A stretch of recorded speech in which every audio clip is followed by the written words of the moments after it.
Hey, I just wanted to make a tutorial real quick on how to remove and change your starter switch in your 70s Maverick. So first you want to remove this big chunk of dash, which comes off with a few screws. Let's get that out of the way. I already did that.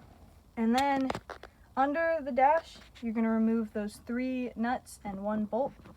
And I'll show you how to do that. Once you go under the dash here, you want to remove that nut,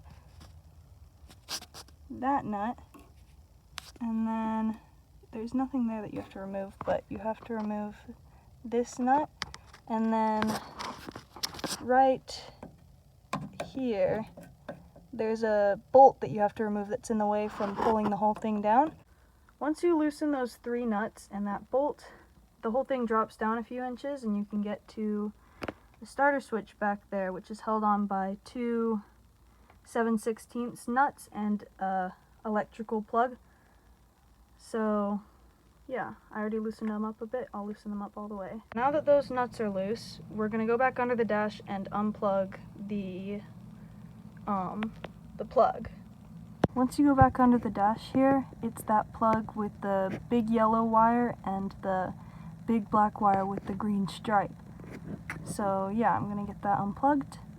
I actually ended up pulling it down through the dash to pull off the electrical plug because it did not want to come loose. I had to use pliers to pull it apart, and there is the other end. New one is attached. Now I just have to shove that back up into the dash and get it lined up. Okay, it's finally on there. I just needed to tighten down those nuts, but that was a lot more of a pain than expected. I kept on dropping stuff, but now it's on there and I just needed to tighten that down.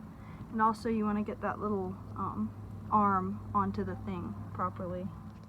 Ignition switch installed, and there's actually this little red pin that I didn't say anything about, but it's in there like that, and after you install it you have to pull it out and then tighten down the bolts. And the reason for the pin is it keeps that in the lock positions, and you have this in the lock position, so it's the same. Just gonna put back on these bolts. I'm holding it up with my knee and tighten this down just a little bit. Alright, everything is hooked back up. Battery, steering wheel, bolts and all that.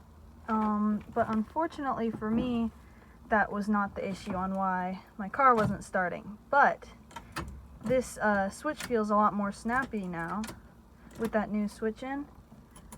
So, I mean, this is what happens when I try to start my car. And then it dies as soon as I let go of the key. Anyways, that's how you install an ignition switch on a Ford Maverick.